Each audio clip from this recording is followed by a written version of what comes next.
क्या आपने कभी सोचा है कि एक छोटे शहर का लड़का जिसने तबले की ताल से शुरुआत की, भारतीय हिप हॉप का चमकता सितारा बन सकता है? ये कहानी है सपनों का पीछा करने की, हर मुश्किल को ताकत में बदलने की और अपने शब्दों से लाखों दिल जीतने की। एक ऐसा सफर जो साबित करता है जुनून और मेहनत से सब कुछ मुमकिन है। तैयार हो जाइए, क्योंकि ये कहानी आपकी सोच बदल देगी। सपनों की शुरुआत। लश्करी का संगीत से प्यार बचपन में ही शुरू हो गया था। उन्होंने घंटों तबला बजाते हुए बिताए और वही ताल बाद में उनकी रैपिंग पहचान का हिस्सा बनी।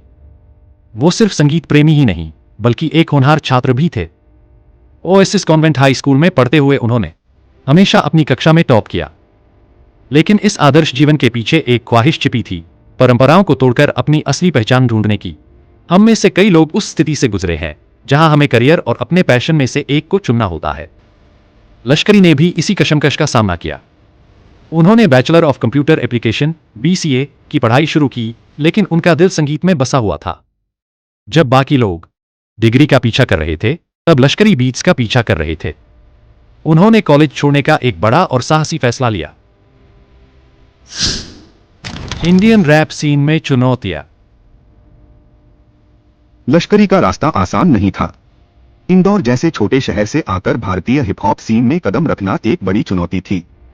संसाधनों और अवसरों की कमी और स्थानीय कलाकारों को पहचान न मिलना हमेशा उनके फैसले पर सवाल खड़े करता था। लेकिन उनका सबसे बड़ा संघर्ष उनके अंदर था, खुद को और दुनिया को यह साबित करना कि वे सफल हो सकते हैं। इन चुनौतियों के बावजूद उन्होंने लिखना, गाना और अपनी कला को निखारना जारी रखा।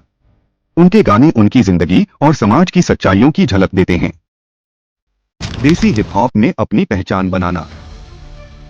2019 में लश्करी ने अपने YouTube चैनल से शुरुआत की। उनके गाने, जिनमें कच्ची भावनाएं और दिलचस्प कहानियां थीं, लोगों से जुड़ने लगे। गंदी यात्रा और ओह माय गॉड जैसे ट्रैक ने उनके टैलेंट को उजागर किया। वहीं लाल बत्ती और कैंची जैसे गानों ने उन्हें देसी हिप हॉप का एक दमदार कलाकार बना दिया।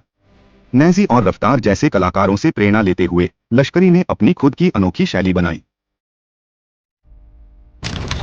MTV हसल का सफर।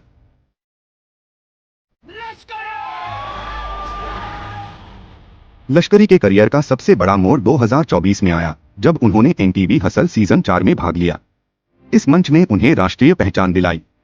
उनकी हर परफॉर्मेंस ने दर्शकों और जजों को मंत्रमुग्ध कर दिया। उनके बोल, फ्लो और मंच पर उनकी मौजूदगी ने उन्हें देश भर में मशहूर कर दिया। अभी हाल ही में उनका एक गाना विक्ट्री एंथेम, जो आप सभी लोग सुन रखा होगा, जो अभी काफी वायरल चल रहा है। इंदौर के एक लड़के से लेकर नेशनल स्टार बनने तक का उनका सफर उनकी मेहनत, लगन और जुनून की कहानी है।